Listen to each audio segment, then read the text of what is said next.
Well, let's get started here. I want to thank everybody for joining us, and thank you for Children's Hospital for hosting this important announcement to improve our public health. I really want to recognize Representative Kyle Mullica, Senator Kevin Priola, who are here for us today. They have been passionate advocates of helping maintain the health of our families, and I want to thank them for their leadership. I also want to thank Dr. Sean O'Leary, a leader and advocate in this space, for being with us today. We all know why we are here and what the problem is. Many of us heard some of the expert testimony during the process of the bills that were discussed in this last legislative session. Colorado has one of the lowest kindergarten vaccination rates in the country. Measles, mumps, and rubella just dropped over the last couple of years from 88.7% to 87.4%. Hepatitis B inoculations dropped from 92 to 90%. Polio from 88 to 87. Chickenpox also dropped a point. The only one that went up was DTaP, which rose from 88.7 to 90.3. So that has showed an increase of about 1.5 points. So with most of the vaccinations that are recommended nationally, Colorado's moving the wrong direction.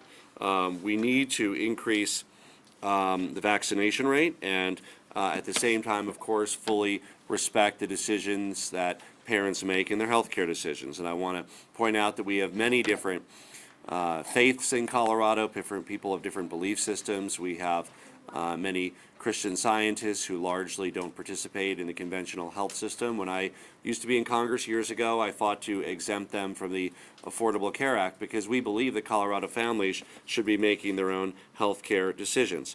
At the same time, there's simple steps that we can take that will increase the vaccination rate while honoring the ability of parents and families to make their own health care decisions. We really view this as the third way between the government forcing people to get shots, which is counterproductive, and simply allowing these rates to go down, which is counterproductive to the public health and will result in people dying. I'd also like to point out that part of our agenda is saving people money on health care. Immunization is a proven way to save people money on health care. In fact, hospital and emergency room charges to treat vaccine-preventable diseases would have saved $55 million in the last year. So we see increasing the immunization rate as a way of saving people money on health care, reducing insurance costs, reducing out-of-pocket. That's why when I was elected, we set as one of the top goals of the Colorado Department of Public Health and Environment to increase the immunization rate in kindergarten for measles and mumps and rubella by 2 points. So we've already taken a number of steps. And I don't want anybody to think we're just starting today. I just want to talk about some of the things we've done since I've taken office. We've worked with over 100 clinics to ensure that about 5,000 people are vaccinated for hepatitis A, addressing potential outbreaks in Colorado Springs. We are increasing the access to vaccines for underserved and low-income kids through the Vaccines for Children program. And we are preparing a pilot program to focus on 4 key counties with low vaccination rates. That's just in the few months I've been in office. We are now announcing today an executive order because we can't sit idly by. We need to make sure that more families have access to immunizations and have the very best information in front of them to make the decisions. As you know, I believe that a heavy-handed government mandate that forces parents to vaccinate their children or themselves against their will isn't the answer. And we're proposing a third way, expanding education, expanding access, which will help more kids get vaccinated while respecting the decisions of parents who choose otherwise because of religious or personal reasons. The executive order is simply a series of tactics that are largely backed by data that the state of Colorado will pursue through more education about vaccines, expanded access to vaccines, to increase our state's vaccination rate, particularly among young people. The executive order we're announcing today will focus on outreach through education. It'll better utilize data in the Colorado Immunization Information System, including better dissemination of that data. It'll create more consistent exemption policies. It'll drive more effective conversations between parents and healthcare providers, and increase access to vaccines in rural areas and communities with limited access. There's many areas of our state where parents have to go out of their way to be able to get their child immunized. We want to make sure that we make immunizations more available in communities across our state. In some instances, of course, parents are making an intentional choice about not immunizing their child. But there's many others where there's a barrier, could be a geographic barrier, an economic barrier, a lack of access to a dependable health care provider that is standing in the way of parents wanting to immunize their children. Our goal is to improve the immunization rate. In addition to what I mentioned, the executive order will also require that the Colorado Department of Public Health and Environment work with communities with low immunization rates to determine root causes, identify local strategies, and provide educational information about vaccines. Propose moving forward with the State Board of Health to improve usage of the standardized, easy-to-print medical and non-medical exemption forms. We have them on our website. Also propose to the State Board of Health a better alignment between our immunization practices and the national best practice guidelines. We really want to further study the view of parents and develop and annually implement a outreach campaign to address access issues that parents have in different areas of our state. And of course, make sure that we already have existing information that is site-specific around K-12 and child care specific vaccination rates. We want to do a better job disseminating that information to families and parents. Many people don't know that kids 15 and older have the right to consent to vaccines. We're going to educate emancipated adolescents 15 and older about their right to consent to vaccines. And we are going to study the impact of local immunization drives, mobile immunization units, school or community-centered vaccination clinics, and see how those impact vaccination rates so we can target any additional investment into a proven methodology that will save people money on health care by improving the immunization rate. We also have some of the executive order that relates to HCPUF. We will implement a policy that incentivizes the Medicaid primary care medical providers to participate in the Vaccines for Children program, which I mentioned earlier. And HCPUF and CDPHE will also look at a two-generation approach to vaccinations, especially within the Medicaid population under their purview, looking at better information for parents. So let me be clear, vaccines are one of the most important developments in public health, have ended many plagues that have affected society. One of my former colleagues in Congress, he's still in Congress from Tennessee, Steve Cohen.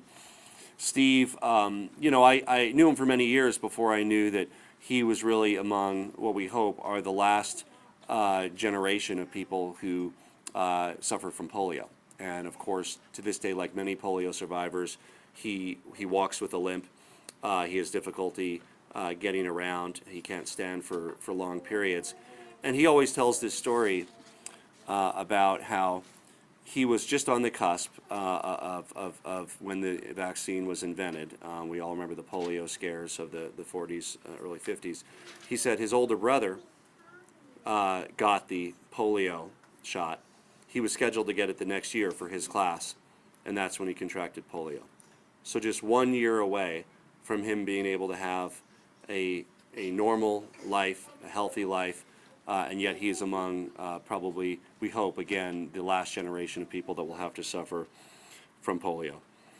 When I was inaugurated, I pledged to build a Colorado for all. That means a Colorado for Christian Scientists, a Colorado for people who don't want to get vaccinations, and a Colorado for parents who care about the health of their kids and don't want measles outbreaks in their school.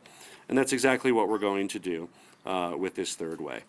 With this approach, we respect the rights of parents while still achieving the public health goal of improving vaccination rates. And I'm proud to turn it over to a leader on this issue, Representative Kyle Mullica.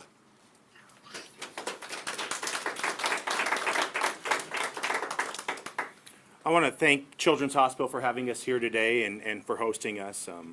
I also want to thank some of the organizations that have been involved for a number of years here in Colorado to try to improve our immunization rates. And that includes CCIC, the American Academy for Pediatrics, Dr. Sean O'Leary, the Colorado Medical Society, Colorado Nurses Association, Healthier Colorado, and our parents. I want to be clear that we have a problem in Colorado, and it's a serious problem. We're last in the country when it comes to our kindergarten vaccination rates. The experts describe it as if it's a puddle of gasoline waiting for a match to be thrown on it. The CDC thought that we had eradicated measles in the year 2000. This year alone, we've already had over 1,000 cases in the United States. I want to thank my colleagues for the consideration and the hard work that they put in this year in considering vaccine legislation, because this is a serious issue, and it's an issue that needs serious consideration and serious work on it. And I want to thank the governor for the executive order, because it's showing a commitment that we really want to solve this public health crisis. Our children deserve to go to school without the risk of catching vaccine-preventable diseases. I'm an ER nurse. I work in the ER actually right next door at PSL. And I see our CMO from RMHC, Dr. Reggie Washington, in the room, and I want to thank him for being here and thank him for his support. But I care for these patients when they come into the ER. I see what they go through, and this is all preventable. These are harmful, contagious diseases that we're talking about. And just to give you an example, if somebody walked through the back of the room that had measles and coughed, that stays in the air for 3 hours.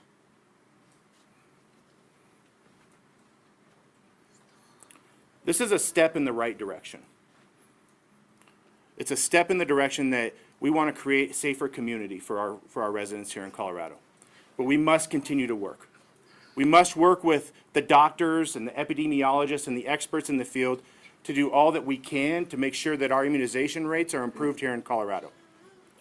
We must be prepared to rely on those experts' opinions and work as legislators with the governor to pass sound policy to make sure that we are creating that community that we're talking about, to finish what we're starting today.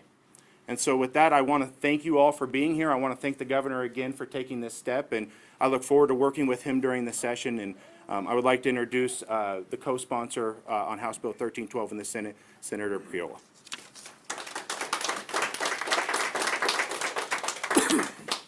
Good morning, and thank you all for coming.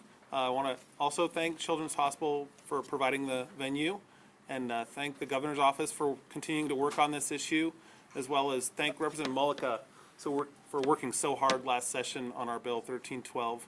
I view this executive order as a chapter in the story of protecting public health. Not the final chapter, but a commitment to continue to educate and streamline processes where the executive can, but us as legislators will continue to collaborate with parents and those in the medical community to come up with a legislative fix to law in the coming legislative session that will give certainty to the citizens of Colorado and help dig us out of the 49 to 50th position we currently are in the United States as far as immunization. Part of what I've learned through the years on this issue comes from being a Commerce City Rotarian since 1999 and seeing firsthand what that organization has dealt with, the successes they've had in the prior decades, and also the difficulties and setbacks they've had in some parts of the world with lack of education, lack of communication, and how they've come ever so close to actually eradicating polio, but unfortunately there are some hot spots where it is pushing back. I also have 4 children, and we care deeply about their health and the health of the other children that they attend school with. So I look forward to continuing to work on this issue, and with that I want to kick it to Dr. Capello with CDPHE.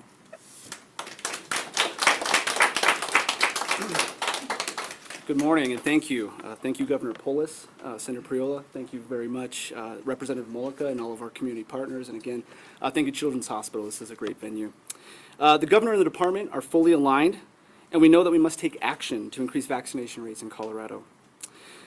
Increasing vaccination rates in Colorado means that we have adequate community immunity, which also means that we have enough community members within our community that are vaccinated to prevent a disease outbreak.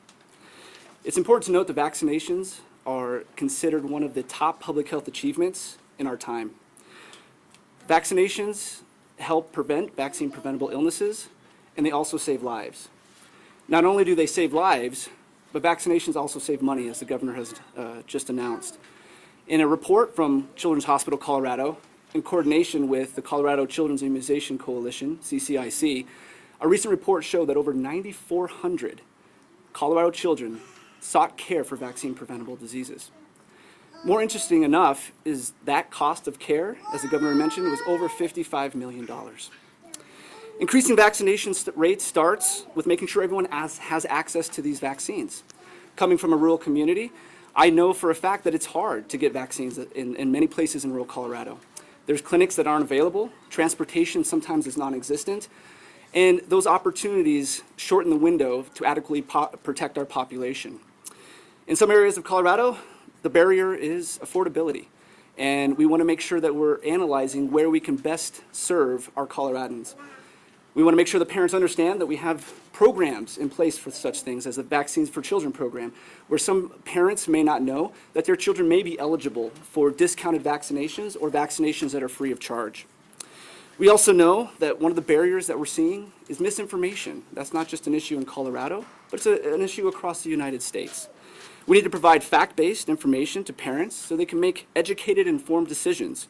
This means dispelling misinformation about vaccinations and having correct information at the hands of parents so they can have it readily available when they need it and right away so they can make those informed decisions. This executive order addresses such barriers. It provides the opportunity for the state health department to create new collaborations with local public health, with local communities and schools, and it has the opportunity to think outside the box and come up with new innovative strategies that we just haven't employed in Colorado yet. We're excited, and as a father of 4 young children, I'm excited to see that this moves forward to protect public health. I want to thank the governor for this executive order, for this opportunity to be innovative and to think outside the box, using public health practice and new techniques. And thank you for protecting the health of Colorado. Thank you.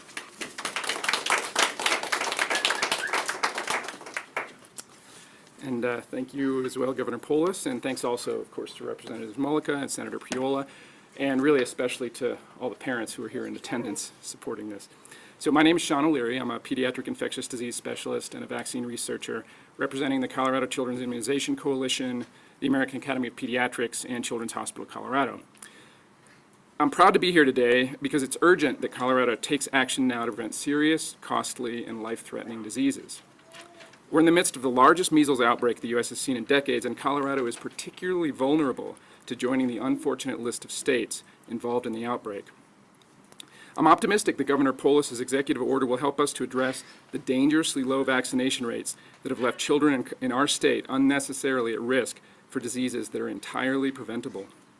To be clear, the vast majority of Colorado parents vaccinate their children on time according to the recommended schedule.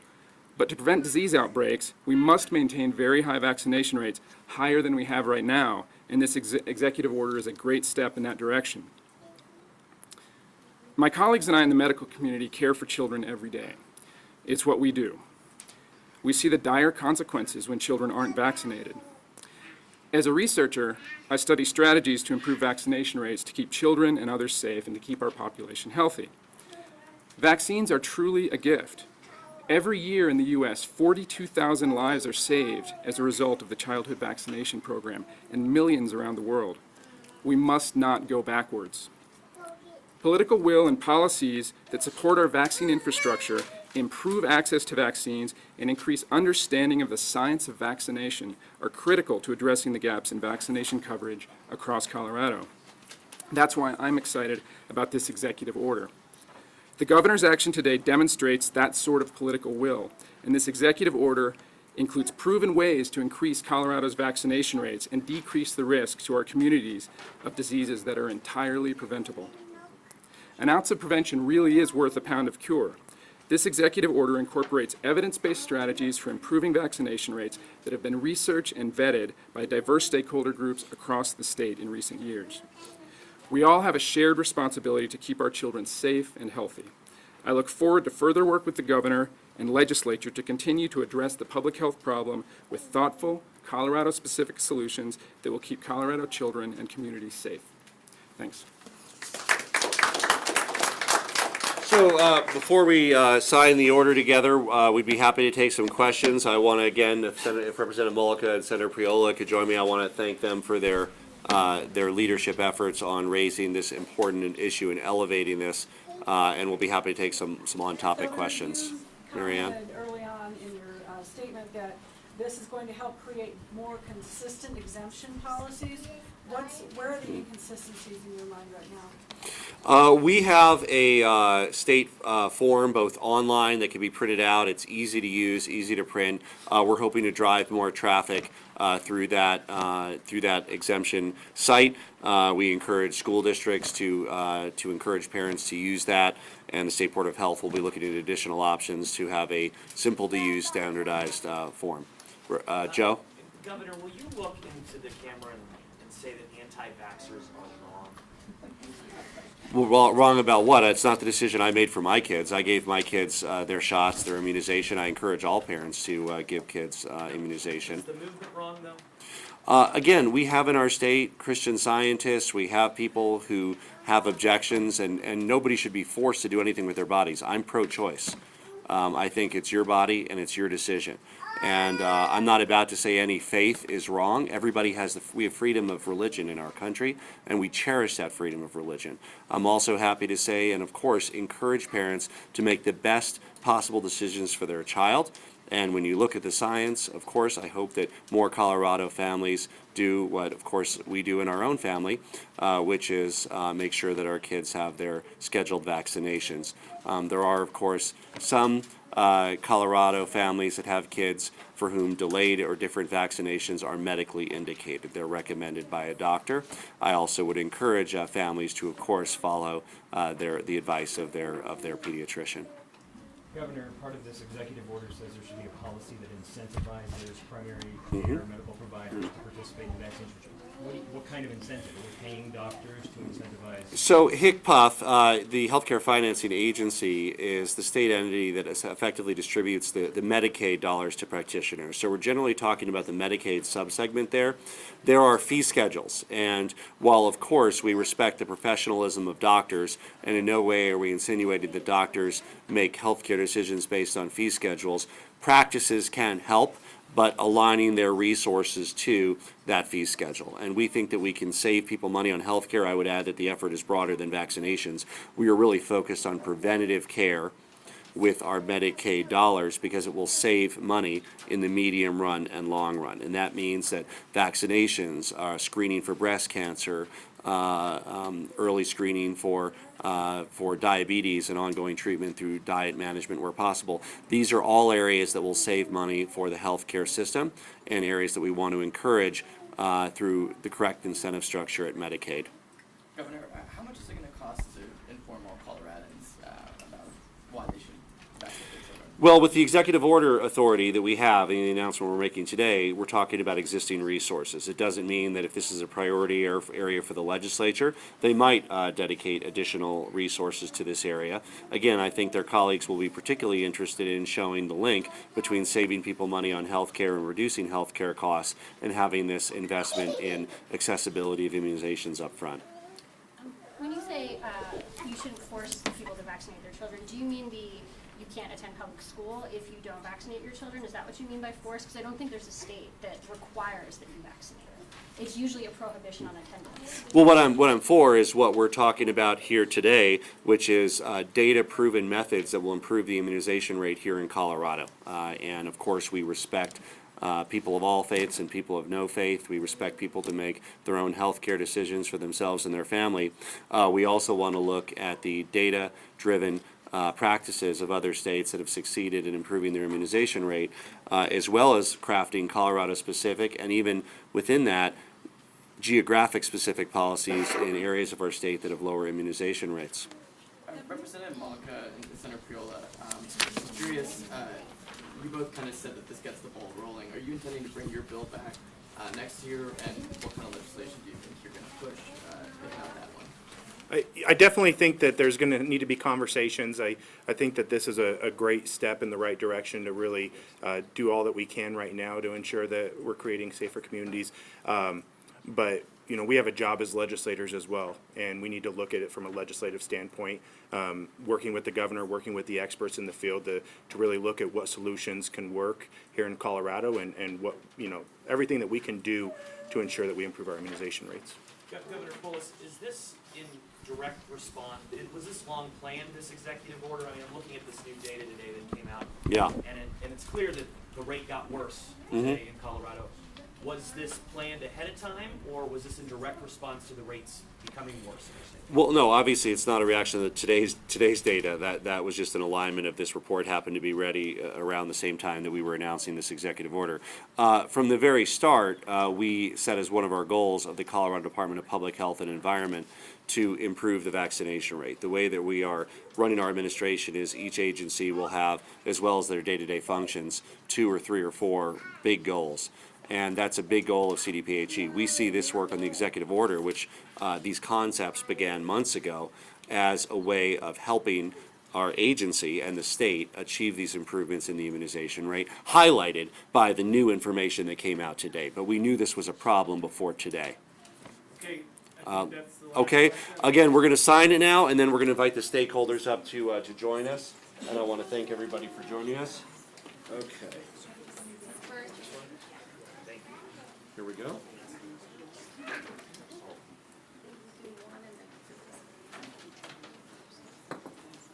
Okay, should we invite up folks here? Stakeholders want to come to the front, everybody.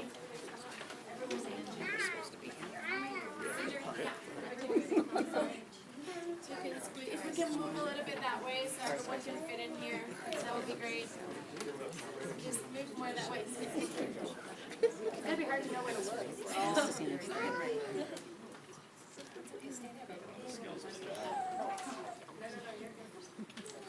All right, it is now official. The executive order is in place, and we're moving forward with improving the public health and saving people money on health care in Colorado. There you are. Senator, congratulations. Thank you. Thank you.